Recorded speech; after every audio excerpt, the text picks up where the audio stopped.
Hi friends, welcome to my YouTube channel. आज की video में हम डिफरेंस समझेंगे LOI, ऑफर लेटर और अपॉइंटमेंट लेटर में बेसिक क्या डिफरेंस होता है। हम LOI से स्टार्ट करते हैं। लेटर ऑफ इंटेंट, ये कंपनी तब इशू करती है किसी कैंडिडेट को जस्ट टू शो कि वो इंटरेस्टेड है आपको हायर करने के लिए।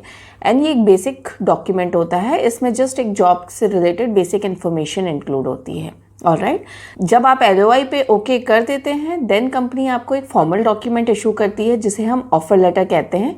ऑफर लेटर में आपके सारे basic job related information mention होती है, जैसे कि सैलरी ब्रेकअप क्या है, किस टाइटल पे आपको कंपनी हायर कर रही है, लोकेशन क्या हो सकती है, एंड बेसिक टर्म्स उस जॉब से रिलेटेड। बहुत ही बेसिक पॉइंटर्स होते हैं। राइट, ये सिर्फ एक फॉर्मल डॉक्यूमेंट है, ये कहीं से भी इंश्योर नहीं करता है कि कंपनी आपको ये जॉब दे ही देगी, बिकॉज बहुत सारे केसेस में कंपनी रिवोक भी कर सकती है ऑफर को, तो ये एक तरह से लीगल बाइंडिंग नहीं होता है।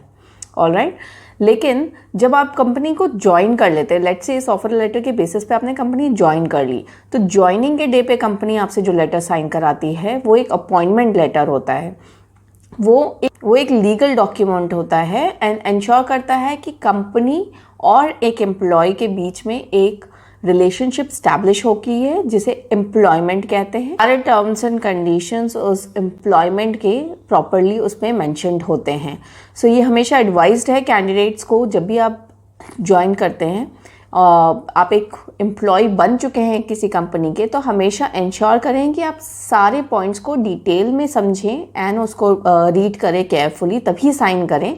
क्योंकि जब भी आपने एक अपॉइंटमेंट लेटर को साइन कर दिया है, दैट मीन्स कि आप सारे पॉइंट से अग्री करते हैं एंड फिर आपका पूरा एम्प्लॉयमेंट जो रूल्स एंड कंडीशंस उसमें मेंशन थी उसी के थ्रू गवर्न किया जाएगा। जैसे कि आपका नोटिस पीरियड क्या है, आपका परफॉर्मेंस पे किस बेसिस पे हो सकता है, उससे रिलेटेड कंडीशंस हो सकती है, वर्क एनवायरनमेंट में क्या अलाउड है क्या अलाउड नहीं है, आपको रिलोकेशन या अदर बेनिफिट्स कौन कौन से प्रोवाइड किए जाएंगे या नहीं किए जाएंगे, इन सब पॉइंट्स पे आपने साइन कर दिया है, दैट मीन्स आप भी अग्री करते हैं।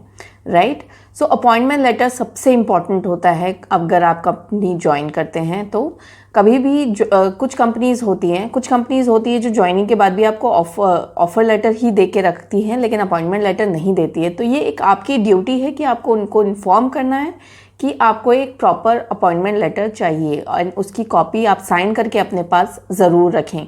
अगर फिर भी रिमाइंड कराने के बाद भी कंपनी आपको किसी भी रीज़न से अपॉइंटमेंट लेटर नहीं देती है, तो आप एक बेसिक सा काम कर सकते हैं। आप HR को एक फॉर्मल मेल भेज सकते हैं, मेंशन कर सकते हैं कि आपने इस दिन ज्वाइन की थी ऑर्गेनाइजेशन एंड अभी तक आपको अपॉइंटमेंट लेटर नहीं मिला है, और उस मेल की आप कॉपी अपने पास रख लीजिए। इन केस फ्यूचर में अगर कोई इश्यूज़ होते हैं कंपनी के साथ, कोई भी प्रॉब्लम आती है, तो आप कंपनी ये नहीं कह सकती कि आप फॉर्मल एम्प्लॉय नहीं है कंपनी के, क्योंकि आपके पास ये एक मेल पड़ी हुई है एंड इस मेल को जो लॉ है वो उसको ऑथेंटिक करता है कि हाँ आप एक एम्प्लॉय हैं, तो आप उस मेल का यूज़ कर सकते हैं अपने बेनिफिट्स के लिए। ऑलराइट, बेसिक डिफरेंसेस आप समझ गए होंगे। LI जस्ट एक इनिशियल लेटर होता है कंफर्मेशन के लिए, इसका कोई गारंटी नहीं होता कि आपको जॉब मिल गया है, और इसके बेसिस पे आपको कभी रिज़ाइन भी नहीं करना चाहिए। आपको हमेशा एक ऑफर लेटर आने का वेट करना चाहिए, जो कि एक फॉर्मल डॉक्यूमेंट होता है, तो आप उसका वेट ज़रूर करेंगे। एंड ऑफर लेटर मिल भी गया है, ठीक है, आपने कंपनी ज्वाइन कर ली है, ठीक है, लेकिन अपॉइंटमेंट लेटर लेना मत भूले ज्वाइनिंग के बाद, क्योंकि यही आपको सारे राइट्स जो आपके होते हैं एज एन एम्प्लॉय वो अपॉइंटमेंट लेटर मिलने के बाद ही स्टार्ट होते हैं। राइट, ये डॉक्यूमेंट बहुत इंपॉर्टेंट है। Thank you.